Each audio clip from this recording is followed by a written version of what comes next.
జబర్దస్త్ వేదికగా మంచి క్రేజ్ సంపాదించుకున్న తన అందం, అభినయంతో తెలుగు ప్రేక్షకులను ఆకట్టుకుంటూ వస్తుంది వర్ష.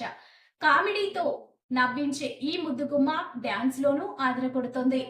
ఇమ్మాన్యుయల్ తో జోడీగా స్కిట్స్ లో నటించి మరింత పాపులారిటీ తెచ్చుకుంది. సోషల్ మీడియాలో ఎప్పుడు యాక్టివ్ గా ఉంటూ తన ఫోటో షూట్లతో కుర్రకారుల్ని ఫిదా చేస్తుంది. ఇటీవల లంగా ఓణిలో మెరిసిన ఈ బ్యూటీ పింక్ కలర్ లెహంగాలో ఓ రేంజ్ లో ఆకట్టుకుంది. పర్ఫెక్ట్ లుక్ తో ఉన్న ఈ ఫోటోలు చూసిన అభిమానులు, ఏంటి వర్ష, అందం తింటున్నావా, అన్నం తింటున్నావా అంటూ ఫన్నీ కామెంట్స్ పెడుతున్నారు. ఆమె స్టన్నింగ్ లుక్స్ చూసిన వారంతా మరోసారి ఈ ముద్దుగుమ్మ గ్లామర్ కు ఫిదా అయ్యారు. ప్రస్తుతం ఈ ఫోటోలు సోషల్ మీడియాలో వైరల్ అవుతున్నాయి. ఎప్పటికప్పుడు కొత్త స్టైల్స్ తో ఆకట్టుకుంటున్న వర్ష తన ఫాలోయింగ్ ను రెట్టింపు చేసుకుంటూ టాలీవుడ్ లో మరింత ప్రత్యేకత దక్కించుకుంటుందేమో చూడాలి.